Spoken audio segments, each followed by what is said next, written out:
JC and welcome to my brand new channel, The Arsenal Box. I do hope you're well and comfortable because I have one hell of a treat for you guys today. The very first video on my channel, but also the very first episode of Arsenal Analysed. A feature that you will often see on the channel throughout the season, where I break down new signings, giving you an overview of their stats from the previous season, just so you guys know what to expect when they feature in an Arsenal shirt for the very first time. Today we'll be looking to cover Nuno Tavares, our recent and first signing of the summer from Benfica. So without no further ado, let's dive straight into things. Let's get the basics out the way to start with. Name is Nuno Tavares. I actually thought it was Nuno Tavares. Most people did as well, actually. Age 21, so plenty of room to grow and resale value if needed. He's fairly tall for a wing-back at 1 metre 84 centimetres. Wing-backs typically tend to be slightly shorter, but there's nothing wrong with that. Let's hope he's fairly decent in the air. Nationality Portuguese. He's not part of the senior Portuguese national team, but I do believe he is part of the under-21s. Left back, of course, and left-footed. His contract runs up until 2025 with an option to extend it by a further year if Arsenal want to take advantage of that, of course. And the reported fee for the player is £7 million.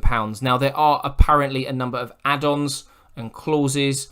If he meets certain appearances, wins certain competitions, that fee could eventually rise. Now, let's start getting in to some of the meat and potatoes, numbers, stats, all that good stuff. In these next few sections, I will be comparing Tavares to Kieran Tierney, a good point of reference. And also something that Tavares will need to work towards, as Kieran Tierney was one of our best and most consistent performers last season.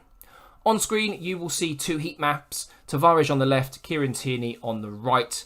And starting with Tavares, as an initial observation, we can see here that most of that heat is in the opposition's half, that final third, which tells me that he is very much an attacking wing-back. Although there is plenty of heat in his own defensive area, when you compare the two, it does seem as though that he does like to get forward. If we look at what Kieran Tierney offers, for example, most of that heat is in his own half and nearly the same moving forwards. His work rate is absolutely phenomenal when looking at the two. There really is no comparison in terms of quality. Now, one thing that I did want to touch on very, very quickly is that Kieran Tierney was very, very good at delivering the ball into the box and coming up with the goods if we were chasing a game, if we needed a goal. And I've got a funny feeling that Tavares will be very much the same when comparing these two heat maps and when looking at some of the statistics that we'll get into in a later part of this video. It also tells me that defensively, he'll need to work on his game, and I know that behind closed doors, Arteta and the boys will certainly work on that. And I think it will be quite some time before we see him feature in this Arsenal side, maybe in some of the cup competitions when we're playing against some of the lesser teams, whilst he's adapting to the Premier League. With all due respect to the Portuguese league, quality between the two leagues, Premier League is significantly better.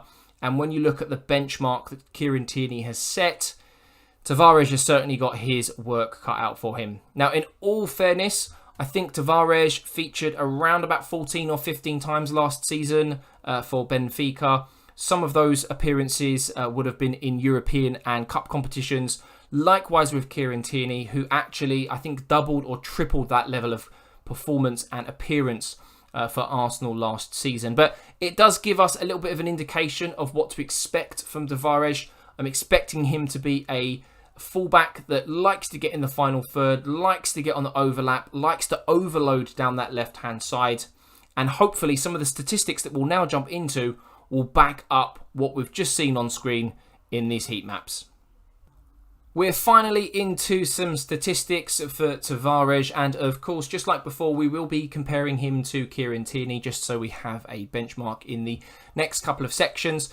And if you're wondering where I got this data from, it's from Opta. I've not just plucked them out of the air. Very similar to the heat maps in the previous section. Now, all of these stats are over a period of per 90 minutes. And do take into consideration that there is a big difference in quality between the two leagues. Not that I'm saying take it with a pinch of salt, but the whole purpose of this is so that we can get an indication and an idea of what to expect from Tavares in an Arsenal shirt in the upcoming season. So, for example, 6.8 ball recoveries compared to Kieran Tierney's 4.5. Is that because of the league quality? Is that because of the type of player that he is? Or even the type of football that Benfica liked to play last year? So, plenty to take into consideration. Tackles made, 2 for Tavares, 1.1 for Kieran Tierney. 3.2 fouls conceded compared to Kieran Tierney's 0.6. And one that did very much interest me when I was looking through these stats is the aerial duels and the success rate. Because if we take ourselves back to the beginning of this video, I mentioned that Tavares is a slightly taller fullback compared to Kieran Tierney, who's more of that stereotypical sort of shorter, more agile, broad shoulders type of fullback. So he gets involved in around about 4.3 aerial duels compared to Kieran Tierney's 2.4. So nearly double, and he is 43% successful compared to Kieran Tierney's 30%. So it doesn't surprise me, being a taller wing-back. However, what does kind of come to mind is if Arsenal and Arteta want to go to a back three, he is someone that could potentially slot into that system quite well. If we look at ground duels, however, 14.6 he gets involved in per 90 minutes, which I thought was really, really, really high compared to Kieran Tierney's 4.7. Now, taking ourselves back to that heat map, we know that he likes to be up the pitch quite a lot. Benfica could have played in a system where they pressed quite high in all of their games, and he was often getting involved in those types of duels. When we look at the success rate, however, 44.66 compared to 49.17. Very, very similar in that sense, but when we look at Kieran Tierney and Arsenal, we're very compact, very, very structured. So something there to read into if you want to. Clearances, 1.3 compared to 2.2, which is good reading for Kieran Tierney. Interceptions, 0.9 and 0.7. And blocks, well, stats that are left to be desired. If you want to kind of stop yourself at this point and read these stats back and make of them what you will, you're more than welcome to. But we will be moving into the next section of statistics now, which are more attacking focused. Here we have some more attacking statistics between both players. And this is where I feel as though Tavares will really, really shine in an Arsenal shirt. However, again, when comparing it to Kieran Tierney, he did a pretty good job when getting forward and having to deliver that ball into the box, even coming up with 1 or 2 goals in the process. So when we look at their passing, Arsenal are very much known for their passing. It's in their DNA. We like to play that sexy football. Attempted passes per 90 minutes between both players is very, very similar. 54 compared to 46. I'm not overly concerned considering the roles that they play at the club. You know, if you were a midfield player, I'd expect a big, big involvement, much, much more heavy in that sense. But one thing that is very, very satisfying to see is the accuracy of those passes of both players. 77% compared to Kieran Tierney, 79%. Now, the only thing that I look at here is, obviously, again, as I've mentioned many, many, many times, I'm sure you guys are bored of me saying it now, but there is a big difference in the league. Tavares will get closed down much, much, much quicker. The quality in shape of teams that we'll be facing will be of a much better quality as well. So will we see that accuracy dip? Who knows? But it's in the right place, and it will obviously be worked on in training. Now, both players, as I mentioned already, really do excel when delivering into the box. Both of which very, very similar, 5.1 compared to 4.9. We all know what Kieran Tierney's all about, and if Tavares can deliver similar numbers when called upon, we'll have a very, very good player. Considering his accuracy is over 30% when comparing it to Kieran Tierney's 18.4%, it's ridiculous because Kieran Tierney often came up with the goods, and if these statistics are to be believed, we're looking at an even better player in that final third. But we'll see. We will see indeed. However, chances created. 31 chances created for Kieran Tierney compared to the 9 that Tavares created. Now, This is over the course of a season. The chances created, assists, goals, yellow cards and red cards, whereas the stats above were per 90 minutes. Assists were 3, goals 1, 0 unfortunately for Tavares in both of those sections. Yellow cards very similar, 3 and 4, and neither of them were sent off. And do remember that these statistics are from their league campaigns. Arsenal fans, you will know that Kieran Tierney was far more involved, especially when it comes to goals and assists when looking at those cup competitions.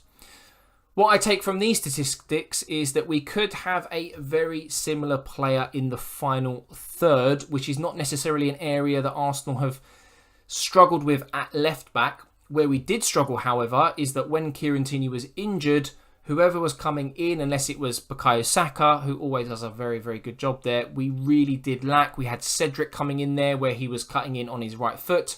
So if you've got someone like Tavares who can whip those crosses in just as often as Kieran Tierney at potentially a better quality, then, you know, if Kieran Tierney, who was injured for large parts of the last 2 seasons, we should be okay.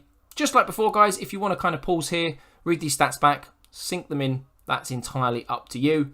But I do believe we are going to move into the very final section of this video. So we now move into the final part of today's video, and we have a very fancy detailed graphic that was provided by Oh That Crab from Crab Stats. It gives us an indication of his level of performance and compared to those in his own league playing at fullback as well as the Europa League.